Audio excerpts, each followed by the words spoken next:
Clémence, pourquoi tu veux me salir comme ça? Si tu n'étais pas enceinte, je t'aurais giflé pour ce mensonge. Tu vois.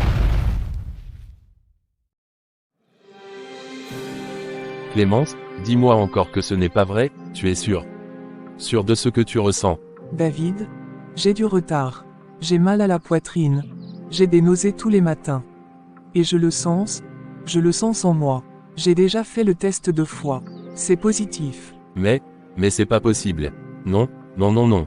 Si mes parents apprennent ça, c'est fini. Tu sais comment ils sont, Clémence? Mon père va me tuer. Ma mère, elle va te faire disparaître de cette maison sans même cligner des yeux. Et moi alors? David. Et ce bébé, tu crois que je voulais que ça arrive? Tu crois que j'ai choisi ça? Tu m'as forcé? Chaque fois que je disais non, tu me faisais peur. Tu menaçais de me faire renvoyer, et moi, j'obéissais, j'avais peur. Chut, tu veux que quelqu'un nous entende. Tu veux qu'on me déshérite. C'est pas le moment de parler de ça. Ce qui compte, c'est qu'on trouve une solution. Il faut que tu le perdes. Qu'on fasse disparaître ça. Tu m'as déjà emmené 2 fois, David, chez cette dame, qui m'a donné des trucs à boire. J'ai failli mourir, tu te souviens ou pas? Et regarde, le bébé est toujours là. Je sens qu'il tient bon. C'est peut-être Dieu, qui veut qu'il vive. Tu parles de Dieu maintenant. Après tout ce qu'on a fait. Non, non, je ne peux pas. Je ne peux pas avoir un enfant avec toi, Clémence.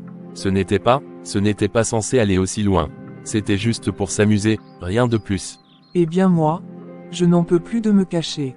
Je n'en peux plus de souffrir. S'ils veulent me renvoyer, qu'ils le fassent. Mais ce bébé, il n'a rien demandé.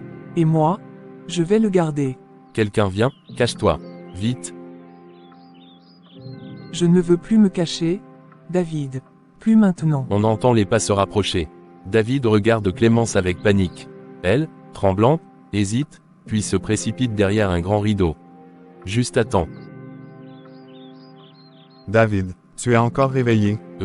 Oui papa, entre. Désolé de te déranger à cette heure, fiston. Mais j'ai un service à te demander. Je pars demain très tôt pour Abuja, réunion importante avec les investisseurs nigérians. Et j'ai besoin que tu passes à mon bureau à Cocody pour remettre ces documents à Monsieur Atta. C'est confidentiel. D'accord papa, pas de souci. Je m'en occupe. Bien, j'aime quand tu es responsable.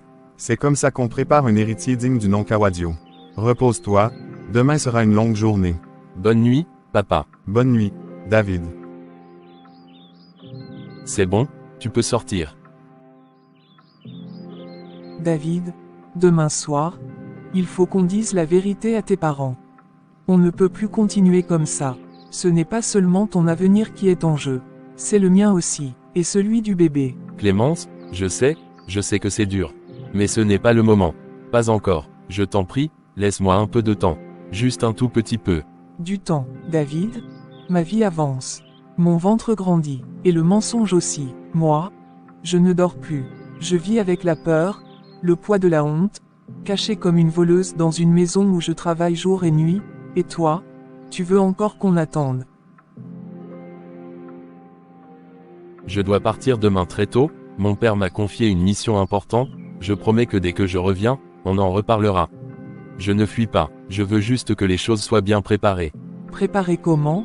David, il n'y a pas de façon douce de dire à ta mère que son fils a mis enceinte la domestique. Alors autant affronter la vérité, une fois pour toutes. Je t'en supplie, Clémence, un jour de plus. Juste demain. Après ça, je te donne ma parole. Ta parole? Je l'ai déjà entendue. Mais cette fois, ce sera la dernière. À ton retour, on parle. Sinon, je le dirai moi-même.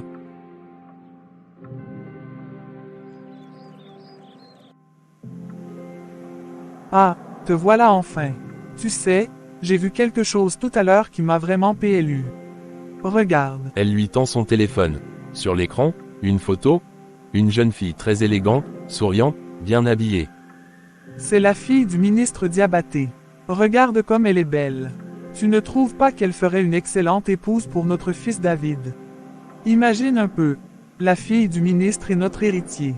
Quel couple. Quadio regarde la photo calmement, puis s'assoit au bord du lit, enlevant ses chaussons. Je le sais, ma chérie. Elle est très jolie, bien élevée, et c'est une bonne famille.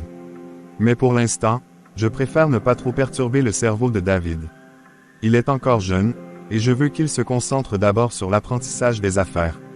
Oui, je comprends, mais tu sais aussi que le mariage est un pilier. Notre fils a déjà 18 ans, et ce matin encore, ça m'a traversé l'esprit. Il est peut-être temps qu'il pense à se poser. Je sais, Evelyn, mais chaque chose en son temps. On ne veut pas le précipiter, surtout sans être sûr de ce qu'il veut, lui. D'accord, mais demain, on en reparlera, hein? Ce sujet mérite qu'on y réfléchisse sérieusement. D'accord, demain, on en reparle. Bonne nuit, mon épouse stratège. Bonne nuit, mon ministre des Finances.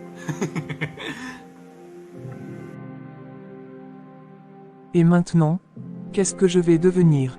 Si jamais leurs parents découvrent cette grossesse, je suis foutu. David? Il a peur. Il n'arrive même pas à en parler. Comment peut-il me défendre? Alors. Comment?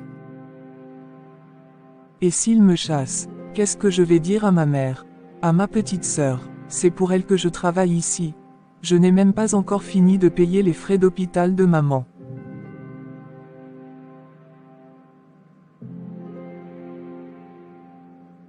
Oh Dieu, quelle bêtise j'ai faite. Je suis venu ici pour travailler, pas pour coucher avec le fils de mon patron. Qu'est-ce qui m'a pris? Elle prend la Bible, la serre contre sa poitrine. Seigneur, je t'en supplie, ne laisse pas mon patron me chasser. S'il te plaît, protège-moi. Aide-moi à traverser cette épreuve. Je ne veux pas perdre mon travail. Je ne veux pas perdre ma dignité. Clémence apparaît discrètement dans l'encadrement de la porte. Elle hésite un moment, puis entre lentement. Tu pars déjà. Oui, papa veut que je sois à l'aéroport avant 8 heures. Il m'a confié des documents importants à remettre à un de ses partenaires.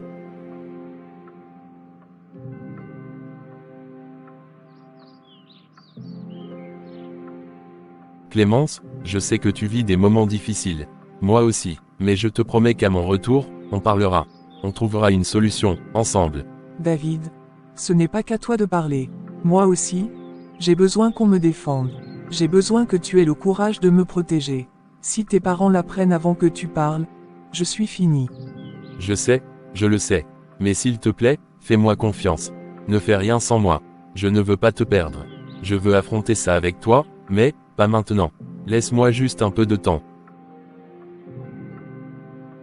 Je t'écrirai, et dès que je reviens, on règle tout, je te le promets. Reviens vite, David, avant que tout explose. Au moment où il voulait sortir pour aller au salon, soudain, les parents de David entrent. Clémence, mais, que fais-tu dans la chambre de notre fils, à cette heure-ci? Tu ne devrais pas être à la cuisine.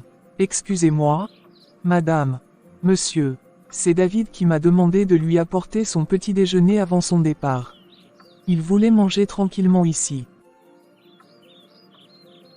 HMM, d'accord.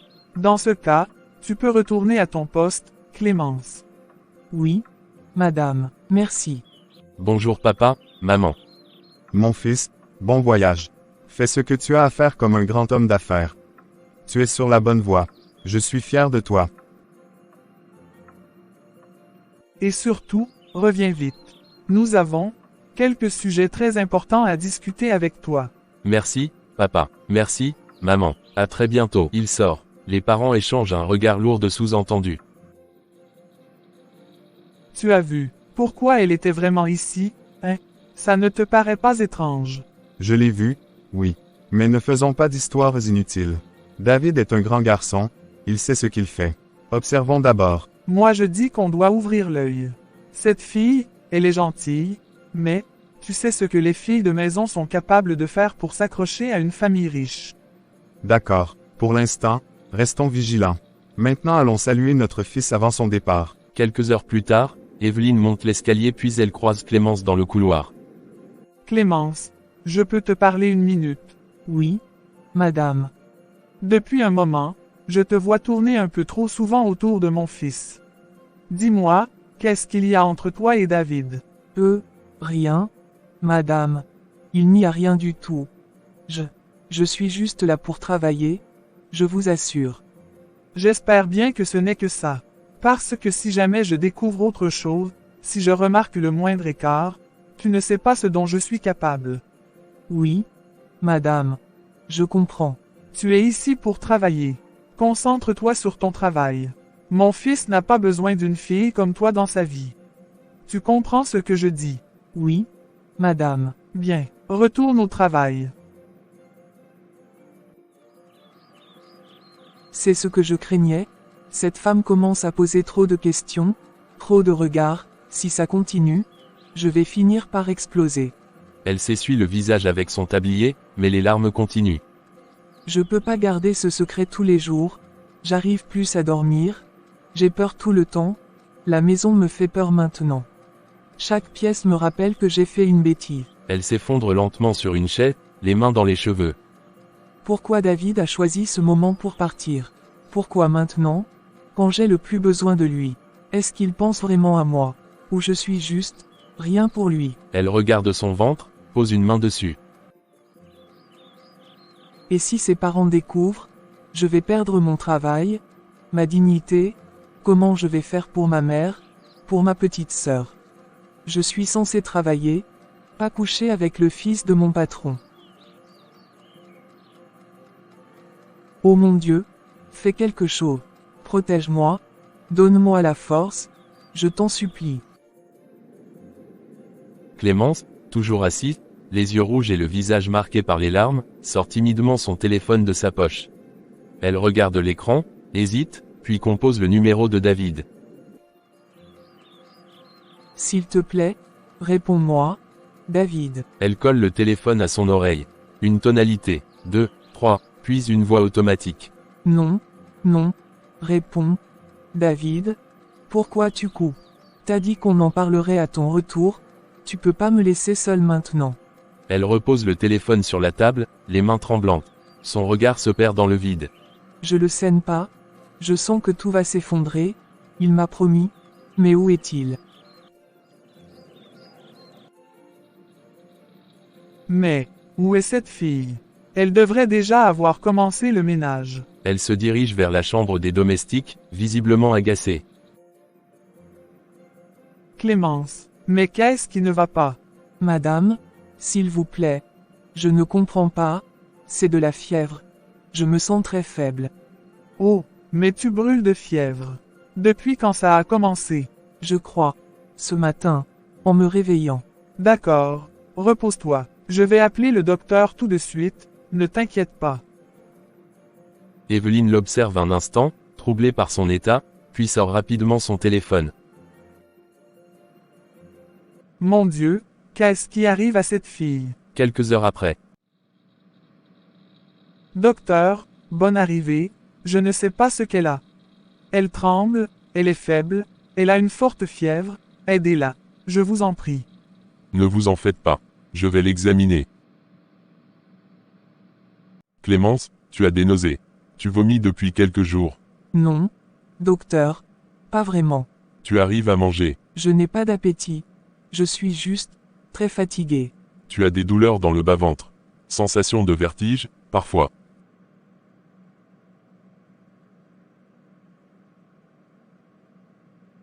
D'accord, je vais être direct. Vu ses symptômes, et l'état de son corps, elle semble enceinte.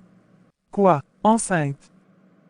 Je préfère faire une échographie ou une analyse pour confirmer, mais je suis presque sûr. En tout cas, cette jeune fille porte un bébé. Enceinte, toi, une grande fille comme ça, tu ne sais pas ce que tu fais. Quand tu mangeais la banane, tu ne connaissais pas les conséquences. De qui est le père? Qui t'a mise enceinte, Clémence?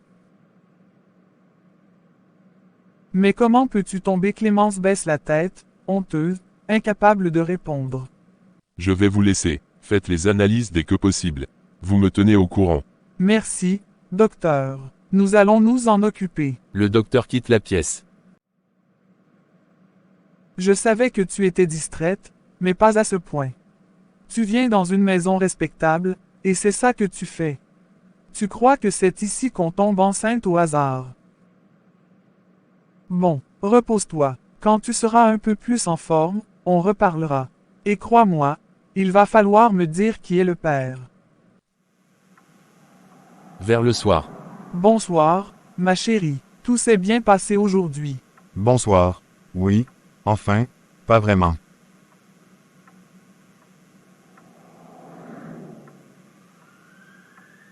Il y a un problème. Dis-moi. Clémence est malade. Le docteur est passé ce matin. Et selon lui, elle est enceinte. Enceinte. Mais, qui est le père? Elle vous a donné un nom. Non, j'ai préféré t'attendre pour qu'on l'interroge ensemble. Je ne voulais pas tirer de conclusion seule. Tu as bien fait. On va manger d'abord. Après le repas, on l'appellera. Et cette fois, elle devra tout nous dire. D'accord, mais je sens que cette histoire va nous secouer plus qu'on ne le pense. Alors préparons-nous. Je suis foutu. Je suis foutu. Si Monsieur Quadio rentre ce soir et entend ce que Madame a découvert, c'est sûr qu'ils vont me chasser.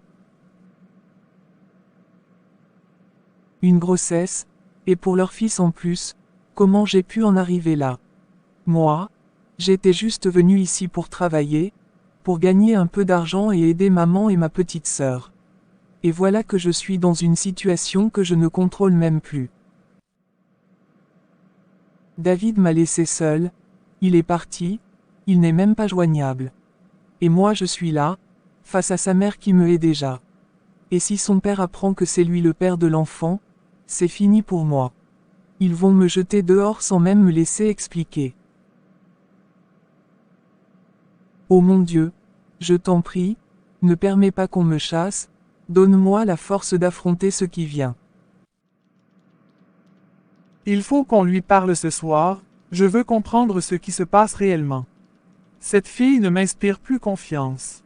On l'appellera dans quelques minutes. Il est temps que cette histoire soit éclaircie. Soudain, la porte s'ouvre. David entre, valise en main, vêtu d'un polo et d'un pantalon bien repassé. David, tu es déjà de retour. Oui, papa, tout s'est bien passé, la mission a été un succès. J'ai pris le premier vol du matin, je voulais te faire le point au plus vite. Heureux que tu sois rentré.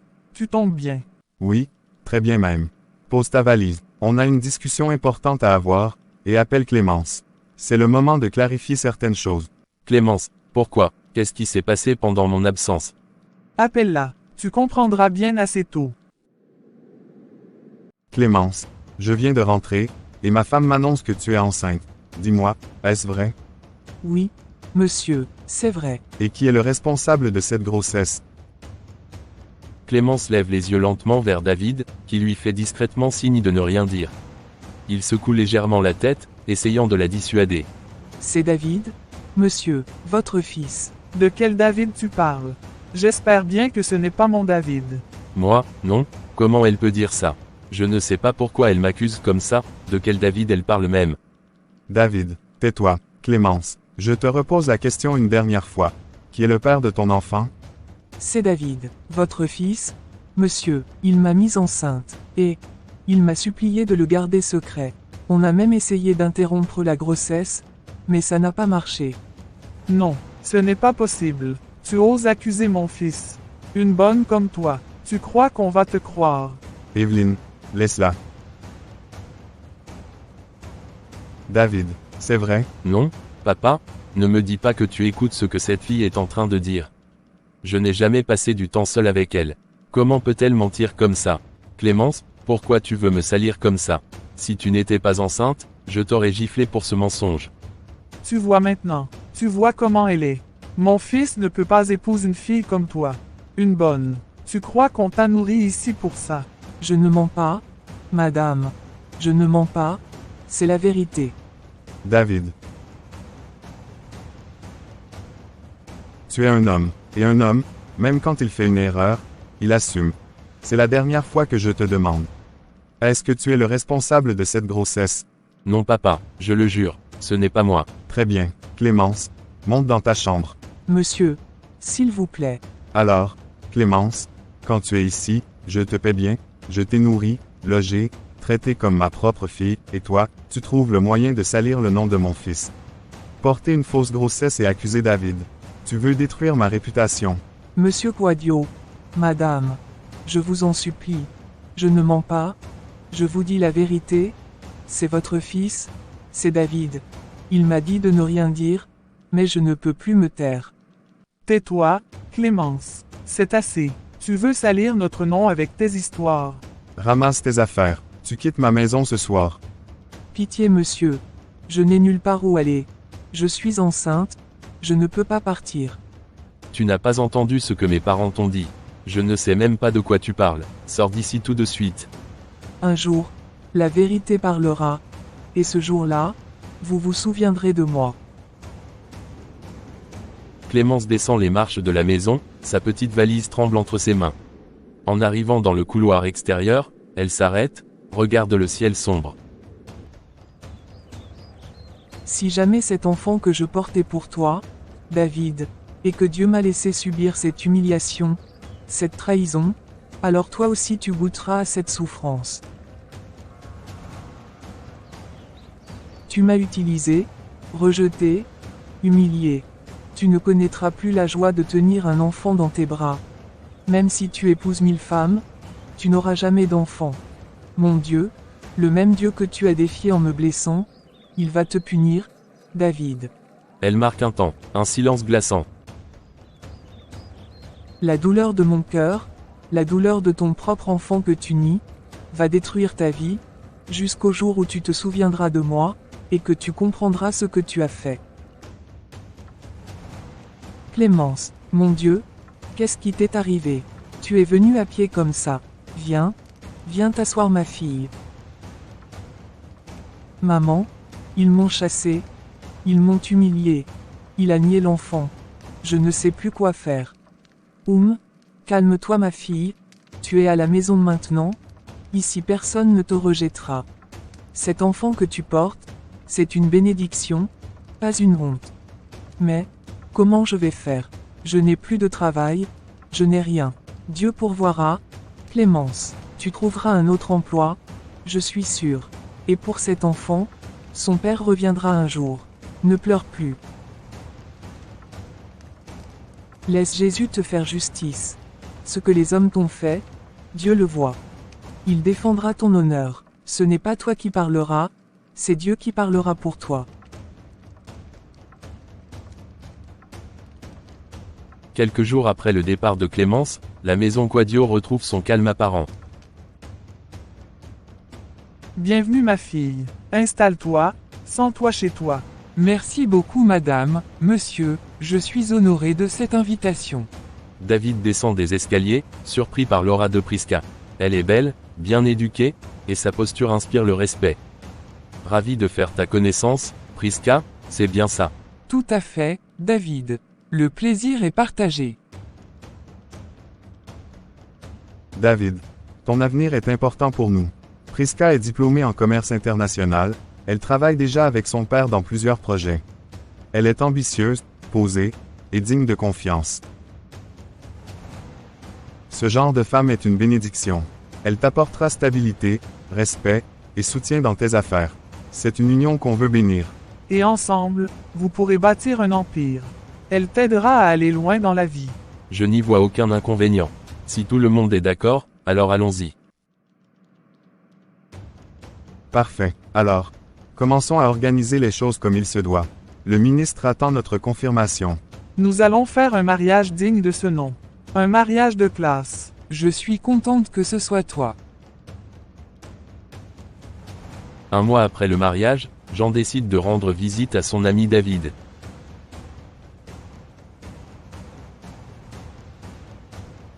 Salut, mon frère. Je passais dans le coin, je me suis dit que je devais venir te féliciter pour ton mariage. Merci, Jean. Assieds-toi, ça me fait plaisir. Mais je suis aussi venu te parler de quelque chose, ou plutôt de quelqu'un. Quelqu'un, qui donc? Clémence. Jean, ne me parle plus de cette fille. Elle est partie, j'ai tourné la page. Elle a failli détruire ma relation avec mes parents. Elle ne compte plus. David, comment peux-tu dire ça? Tu sais très bien que tu es le père de cet enfant. Tu étais là, tu l'as mise enceinte. Et maintenant tu l'abandonnes juste parce qu'elle n'est qu'une bonne. Écoute, même si c'était vrai, je n'ai pas envie d'un enfant venant d'une simple domestique. Mes parents n'accepteraient jamais, et regarde-moi aujourd'hui, je suis marié à la fille du ministre. Ma vie a changé. Tu renies ton propre sang, David.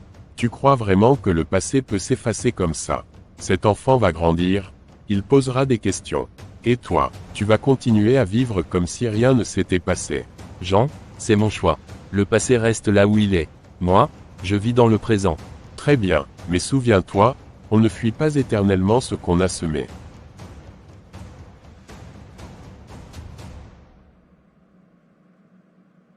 Jean arrive devant une petite maison modeste. Il frappe doucement. Clémence vient ouvrir. Jean, quelle surprise. Puis-je entrer? Tu es allé le voir, n'est-ce pas? Oui, je voulais lui parler, comprendre. Mais Clémence, je suis désolé. Il a nié, n'est-ce pas? Pire, il a dit que même si c'était vrai, il ne voulait pas d'un enfant venant d'une simple bonne. Que ses parents ne l'accepteraient jamais. Et qu'il a tourné la page. Donc c'est comme ça? Il préfère sa réputation à son propre sang. Je n'ai pas les mots, Clémence. Mais je sais une chose, tu es forte. Tu n'es pas seule. Et ton enfant, un jour il saura que sa mère a été courageuse. Que tu n'as jamais menti. Je ne vivrai pas dans la honte. Je vais élever mon enfant avec dignité.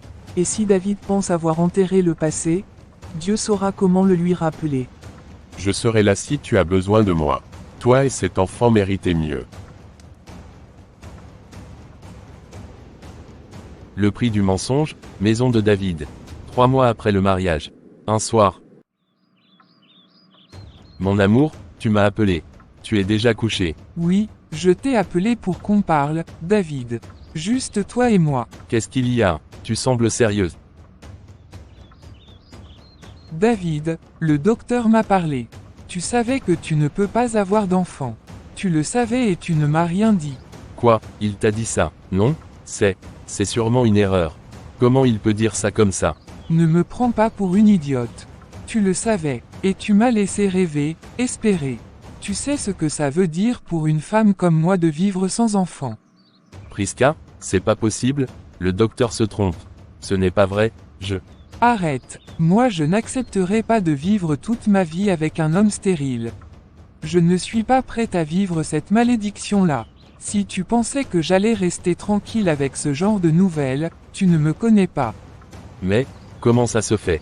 Clémence, elle était tombée enceinte, est-ce que c'est possible que je sois vraiment stérile? Qu'est-ce que tu dis, Clémence? Qui est Clémence? Non, personne, je parle d'un souvenir. Rien d'important. David, tu me caches quelque chose. Bureau de David 5 mois plus tard. Clémence, hésitante mais déterminée, entre dans le bâtiment et frappe doucement à la porte. Qu'est-ce que tu fais ici, Clémence? Je t'ai dit de ne plus m'approcher. Je sais, mais je n'ai pas d'autre choix. Je suis venu te parler, pas pour te créer des problèmes. J'ai juste besoin de ton aide. Il me faut 20 000 francs pour faire une échographie et acheter mes médicaments. Mon état de santé n'est pas bon. Tu crois que tu peux débarquer ici comme si de rien n'était?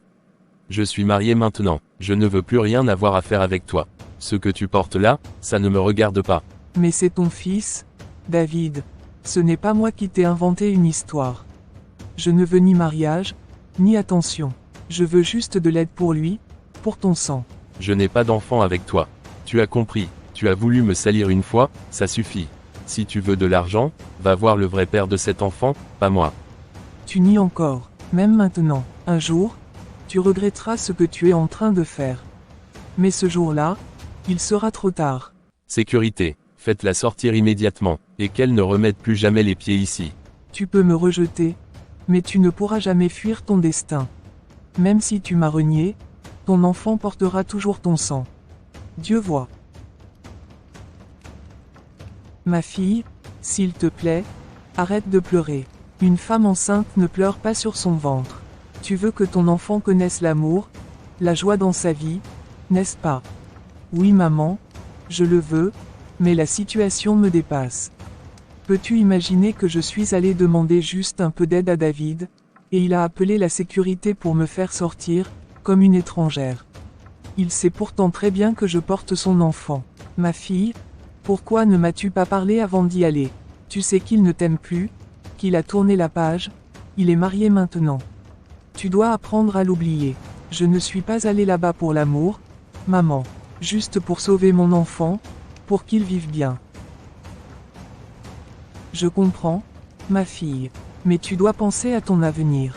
Regarde Jean, l'ami de David. Il te respecte, il te fait rire, il prend soin de toi. Moi, je le vois. Et ça me plaît. Non maman. Je ne peux pas. C'est l'ami de David, comment pourrais-je? Je te signale que, peu importe que ce soit son ami, son frère ou son oncle, si c'est lui qui te rend heureux, alors je suis prête à te soutenir. Je veux te voir sourire à nouveau. Je veux que mon petit enfant ressente de la paix dès le ventre de sa mère. C'est tout ce que je souhaite.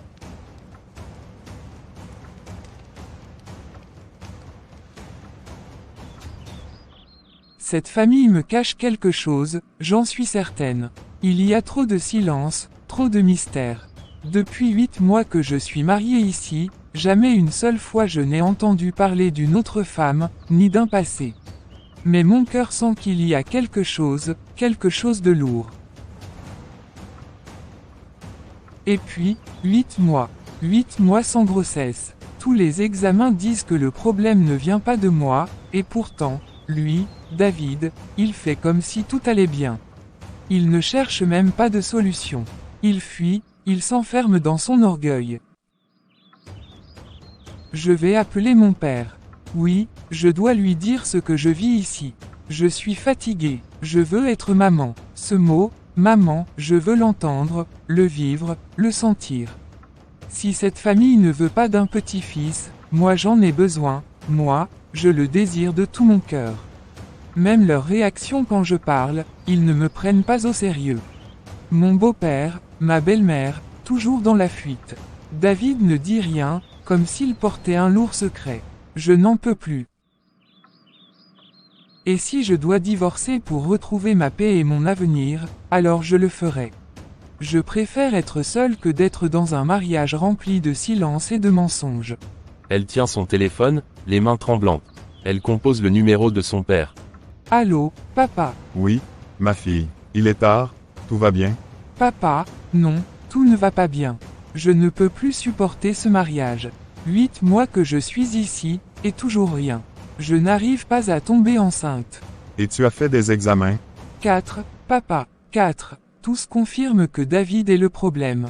Moi, je suis en parfaite santé. Je peux concevoir un enfant, mais lui, non. Il est stérile, et il fait comme si de rien n'était, comme si j'étais folle d'y penser. Est-ce qu'il couche quand même avec toi?